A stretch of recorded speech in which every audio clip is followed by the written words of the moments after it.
Pittsburgh Penguins head coach Dan Muse was introduced to the media on Wednesday, and Pat and I are going to give our immediate reactions to what he had to say right after this.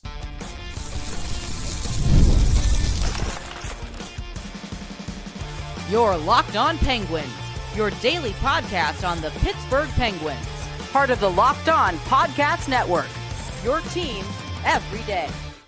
Hello and welcome back to another episode of the Locked On Penguins podcast. I am one of your hosts, Hunter Hodes. You can follow me on Twitter at Hunter Hodes, joined by my co-host, Patrick Dan. You can follow him on all social media platforms at Synonym for Wet, and you can follow the show's Twitter at LO_Penguins. Of course, thank you all so much for making this your first listen/watch of the day. We are free and available on all platforms. So we finally saw Pittsburgh Penguins head coach Dan Muse speak to the media for the first time on Wednesday. And Pat, I don't normally like overreacting to these intro press conferences because you can learn a little bit about who he is, but you're going to learn the most once camp starts, once the preseason gets underway, and especially once the regular season gets underway, and we have a sample size to work with when it comes to his system, his ideas, his innovations, and all that good stuff. But everything that he said during the presser today made me realize that I think he is more than ready for this opportunity. I said last week when he was hired that this could be Kyle Dubas's Spencer Carberry move, and I still got that vibe after watching this presser this morning. I thought Muse had some really good answers about what he's looking for from his players and his overall vision. He also had an interview with Haley Hunter after, which was really good. I liked that he went into how he coached Rucker McGroarty, how excited he is about coaching McGroarty again. He talked about the core players, what he's expecting out of them, the younger players. He talked about two-way game, which Mike Sullivan cared a lot about that, especially during the height of his tenure. But I felt like, to me, when I was watching this presser today, Dan Muse may care more about two-way play than Mike Sullivan. And that's saying something, considering how much Sullivan cared about it when the Penguins were obviously winning. But again, I'm just really pumped for a fresh coaching staff this season. I liked the vision that he laid out today. But again, I just don't want to overreact because we don't have any sample size to go off of for meaningful games yet with the Penguins. But I thought he looked the part today.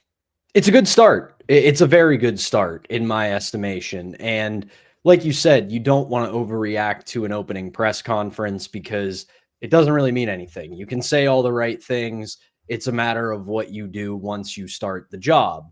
That said, a lot of what he was saying fits right in line with, I think, what you and I were looking for. He talked a lot about how he wants this team to grow and not just how he wants the young players to grow. He wants the veterans to grow. He wants the guys who come in a transitional period that are looking for other gigs or looking to show that they can be part of a medium to long-term solution in Pittsburgh to grow. So I liked a lot of that. The biggest thing I came away with from this more than anything was there was a lot of confidence in the way he spoke.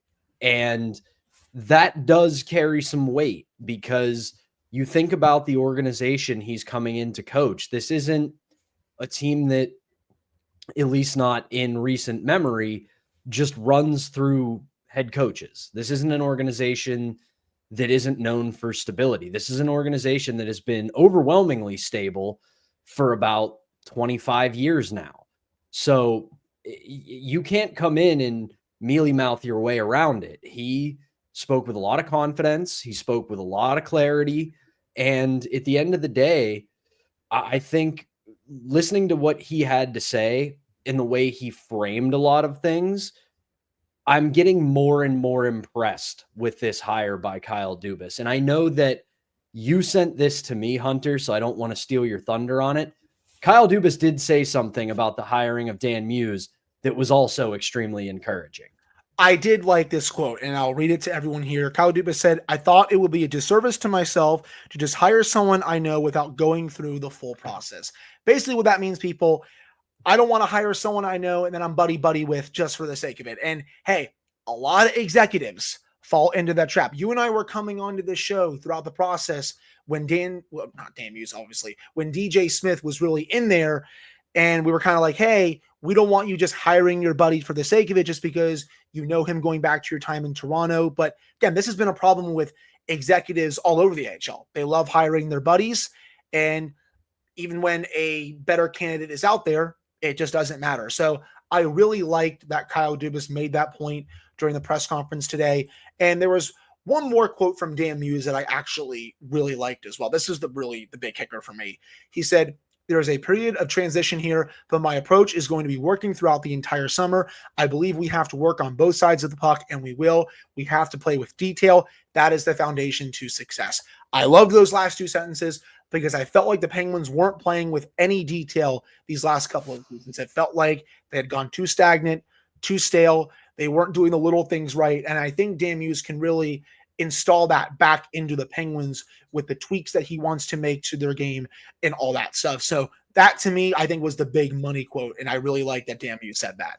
Right. And our pal and frequent guest of this show, Jesse Marshall, had a great breakdown this morning about the type of style that Dan Muse coaches in all three zones, not just his forecheck, not just his defensive zone coverage, his whole 200-foot strategy, as well as what he does on the penalty kill. And as we know, those are things that have ailed the Penguins for the past couple of seasons. Now, some of it is personnel driven. They have not had the greatest of teams over the past couple of years, but you could see that the structure was starting to break down quite a little bit, regardless of who was playing on the team. And you look at a lot of what Dan Muse tries to do, it is very puck support heavy. And I think that very similar to the end of the Dan Bilesma years, the end of the Mike Sullivan years got away from puck support.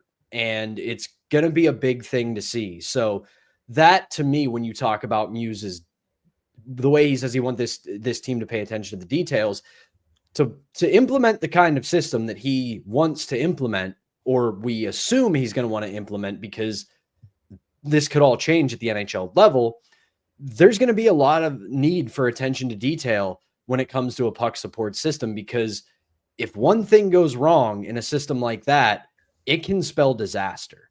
Right. And I only went into a few minutes of the tape last week once the hire was announced. Jesse went into a ton of tape in his article. Please go check that out. He did a really good job.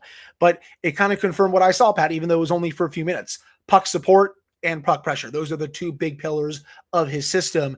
And I'm really looking forward to seeing what he's going to do with the Penguins this fall and then into next season and then potentially beyond that as well. He also did say his coaching philosophy is relationship-based. He wants to get to know each person, himself, and then the coaching staff.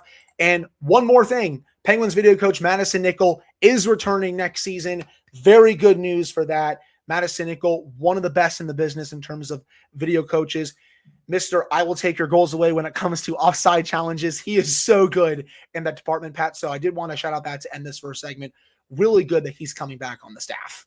Yeah, that's big, because the Penguins have the exact opposite problem that the Pittsburgh Steelers do. Whenever you saw a Penguins coach challenge a play, you knew more than likely whatever they were challenging was going to be successful. Can't really say that for the Pittsburgh Steelers. The other thing, the last thing I want to say about Muse is to go along with the confidence. The other thing that stood out to me was the reverence that he had for the organization and the job. He understands what he's walking into. He knows that this is a storied organization. This is a storied team. There are future Hall of Famers currently on the roster, and he's not going to come in and poo-poo those older guys because he's a developmental coach. He is a guy who wants to get the most out of everybody that he has.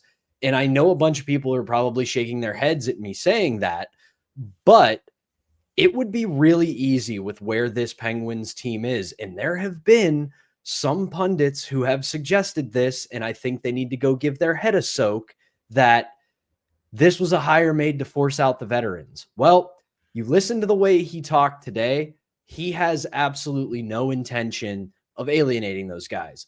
All that said, again, I'm going to end where I began. The words are nice. We got to wait to see the actions, but the words to start were pretty impressive.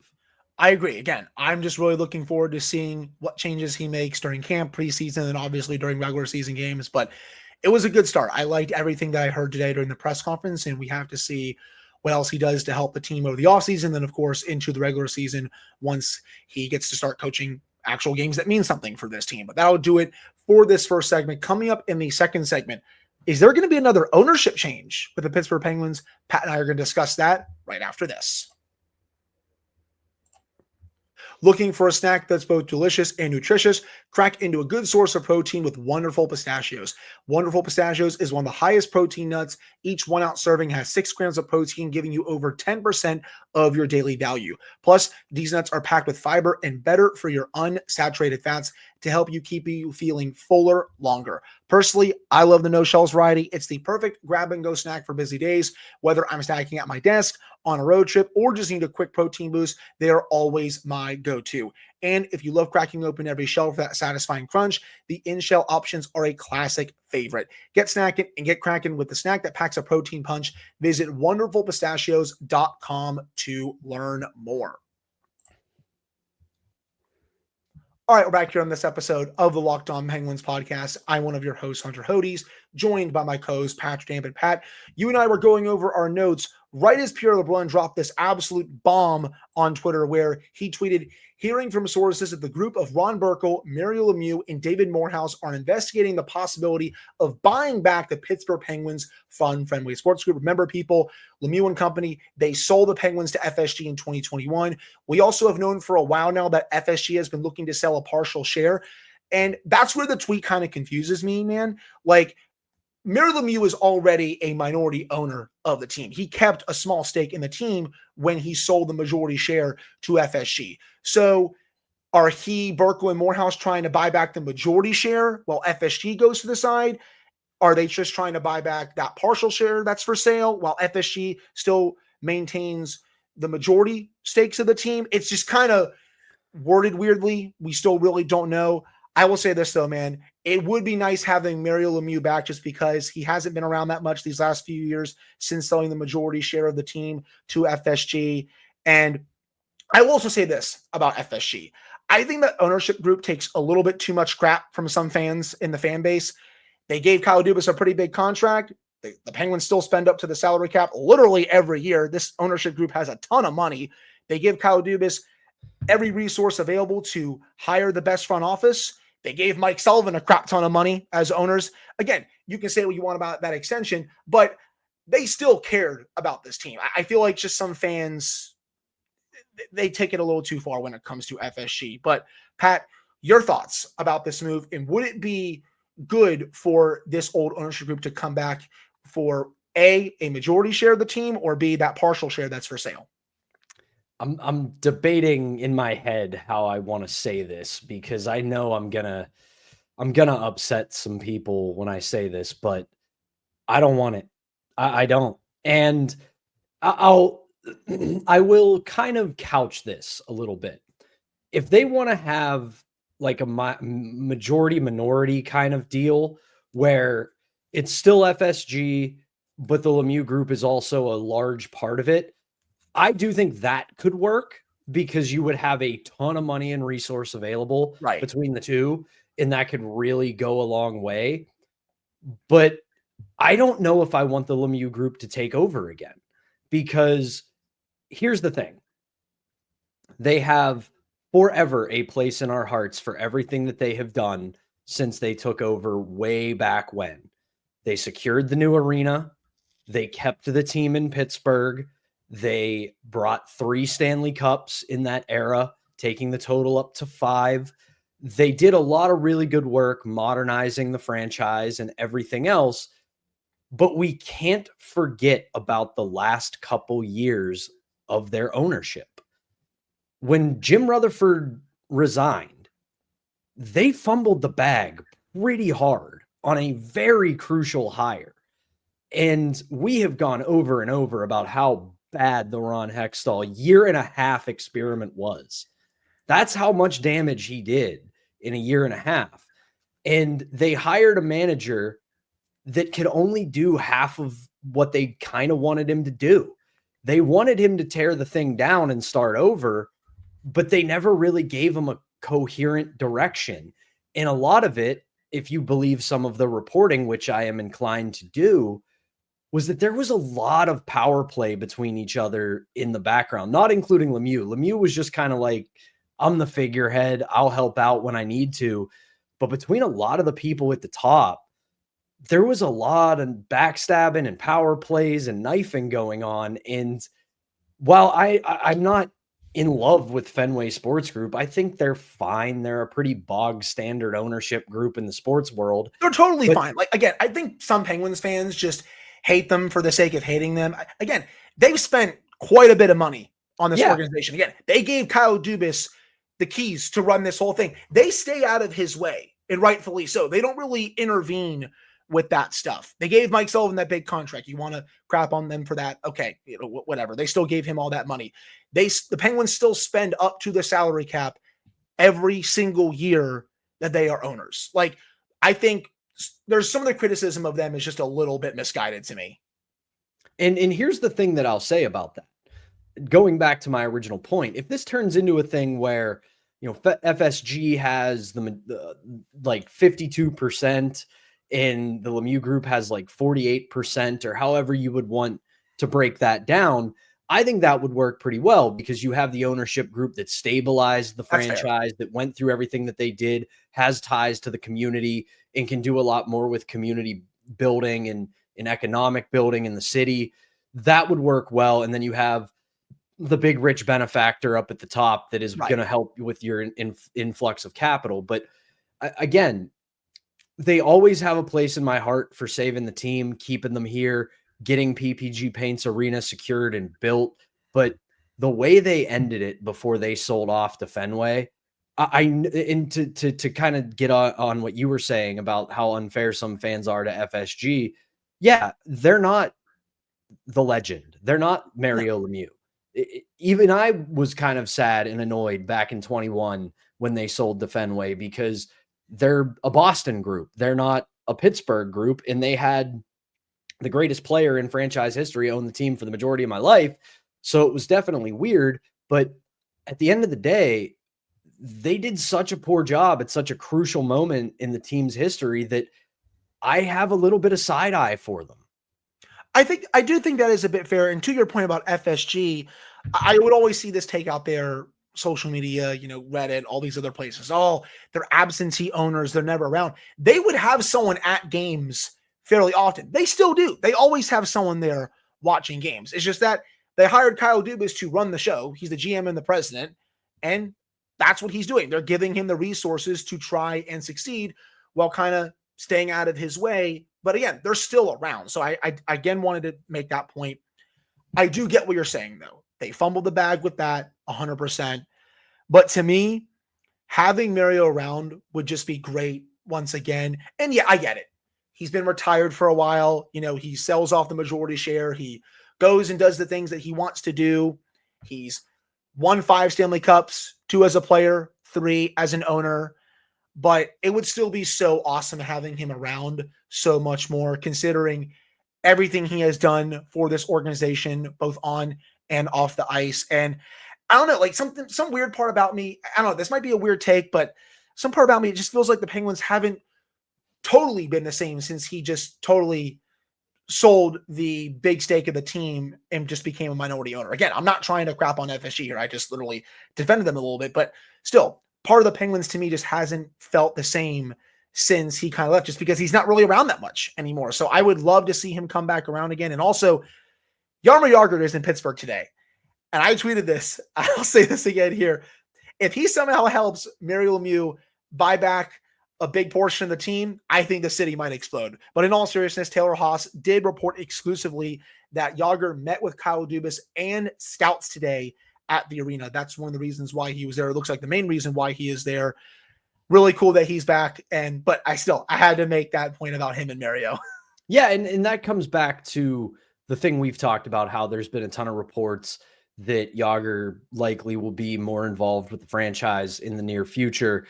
And that was a little bit sent into flux after Kevin Acklin stepped down as the team's president of business operations, because it was Acklin who did such a great job repairing the relationship with the team and Jaromir Jagr.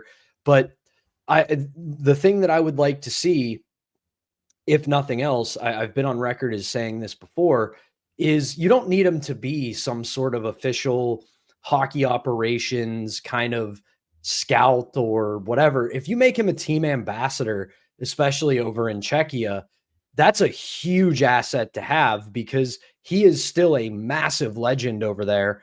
And if he can go out there and spread the gospel of Pittsburgh and the Pittsburgh Penguins, that is something that in a hyper competitive, hard salary cap league can work in your favor. You find some guys who don't get scouted, some guys who fly under the radar that can turn into good talents and come to your franchise because they met with Jaromir Jagr. That's a hell of a weapon to have in your arsenal. 100%. And Kyle Dubas and company can rely on his expertise during some of these scouting meetings when, they're looking at some players to sign, some players to draft, some players to trade for, and all that stuff. So I'm glad that he met with Kyle Dubas and company today. And one more thing before we end this segment, Pat, Pierre added literally just a couple seconds ago, the ownership group of Lemieux, Morehouse, and Burkle, they declined comment. And he said he's also hearing that Fenway is already talking to another group about the partial share. So there's a lot of moving parts. I will say this. If they sell that partial share to another ownership group, okay, they might be booed for an eternity in this city, to be honest. Yeah, free piece of advice for you, FSG, if anybody from your outlet listens to this show. Get this under control ASAP, because if you're going to sell anything right now and you have the Lemieux Group's name in there, even for someone like me who's got my doubts, that's going to be a huge PR nightmare for you. So just proceed with caution here. I literally just spent a few minutes defending them from some of the fans that go a little bit too far. I will potentially join some of those fans a little bit if they mess this up and sell it to a different ownership group that has nothing to do with the city of Pittsburgh as well. Again, I've defended them a little bit, but you better make sure you're doing this right when it comes to selling the partial share or the majority share or whatever they decide to do, because some of this is a little bit confusing right now. But that'll do it for this second segment. Coming up to end the show, it's June 11th. You guys know what that means. The Penguins went back-to-back on this day in 2017. Pat and I are going to reminisce a little bit on that right after this.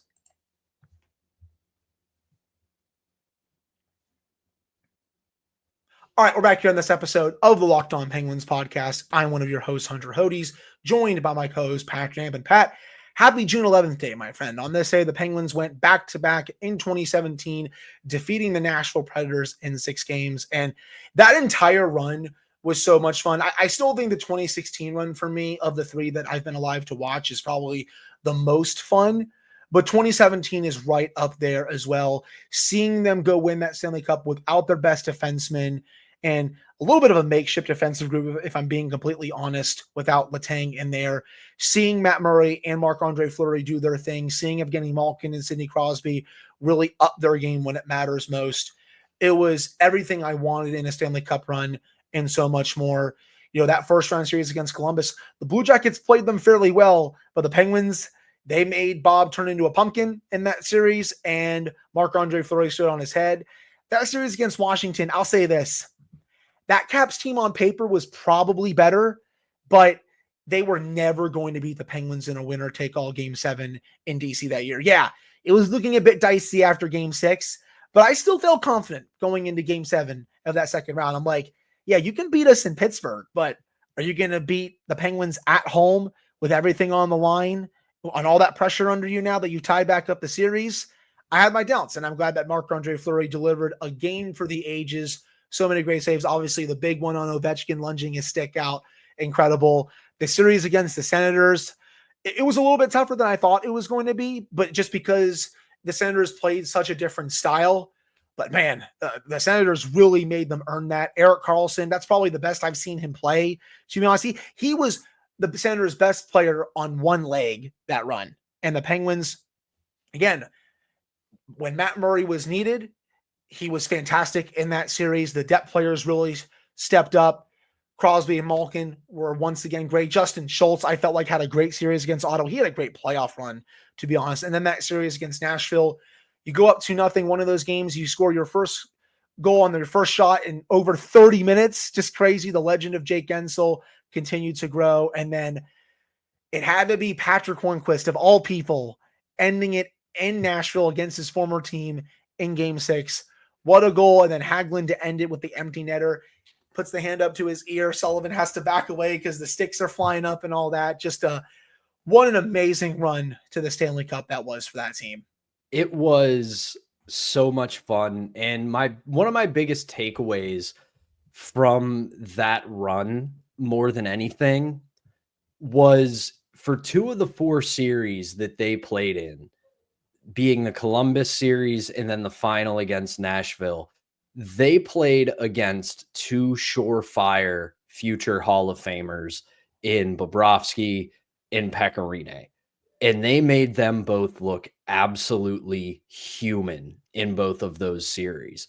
And the funniest part, especially about the final, was the Jekyll and Hyde of Pecorine in that series was crazy to me. Because in Pittsburgh, Pecorine could not stop anything. Yep. But when they went to Nashville, he was damn near unbeatable. And you look at that run, and it really is there's 2 things about it. One, it's the encapsulation of how many things need to go right for you to win a Stanley Cup, because I don't think they were ever in any jeopardy of losing to Columbus. Columbus played them hard, played them well, just weren't as good of a team. And it was just a matter of when and not if.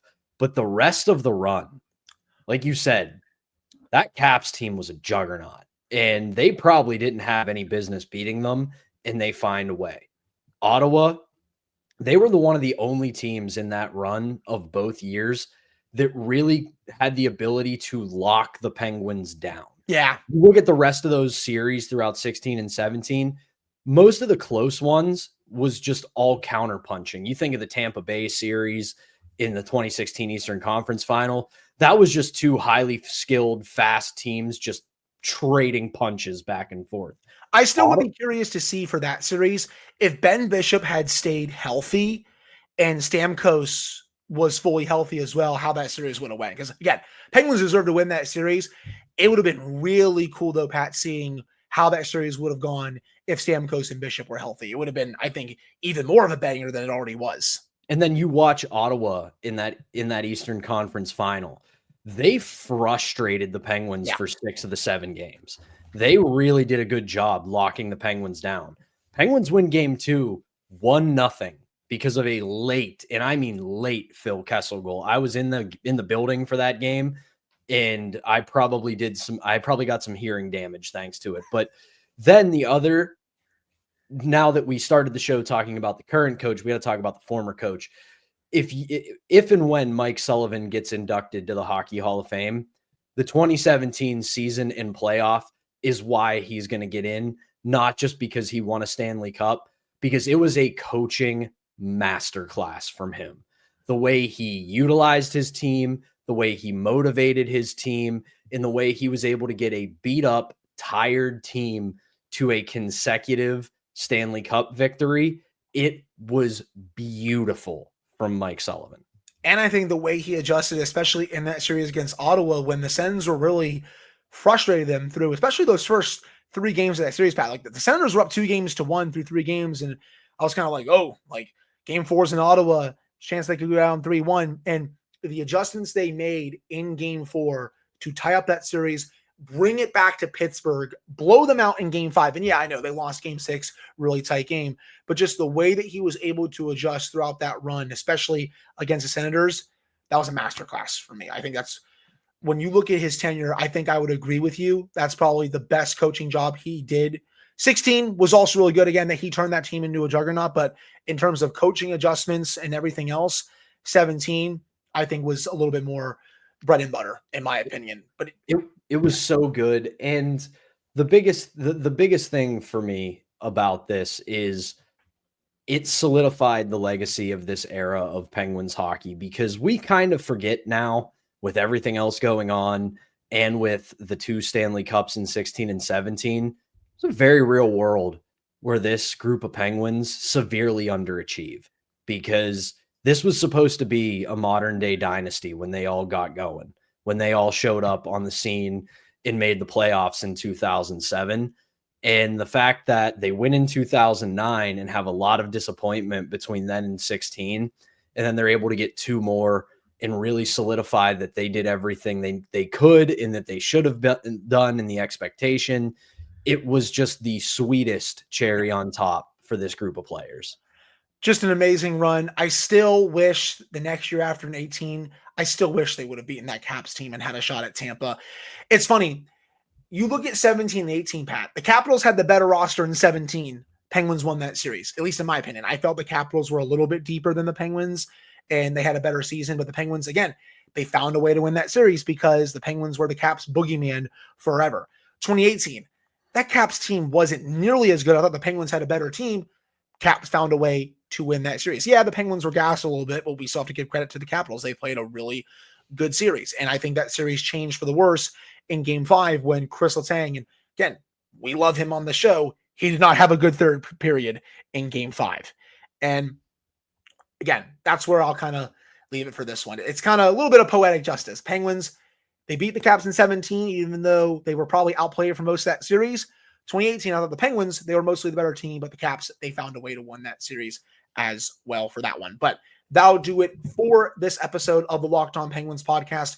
Thank you all so much for taking the time to listen to / watch this one. Pat and I will be back with another show for you all on Thursday, June 12th, another pretty big day in Penguins franchise history. We'll also discuss the previous 2 cups as well, since we know we missed those dates as well. But hey, we're going to touch on those on June 12th tomorrow. So for Patrick Damp, I am Hunter Hodes. Thank you all so much for tuning in. We appreciate it. We'll be back on Thursday.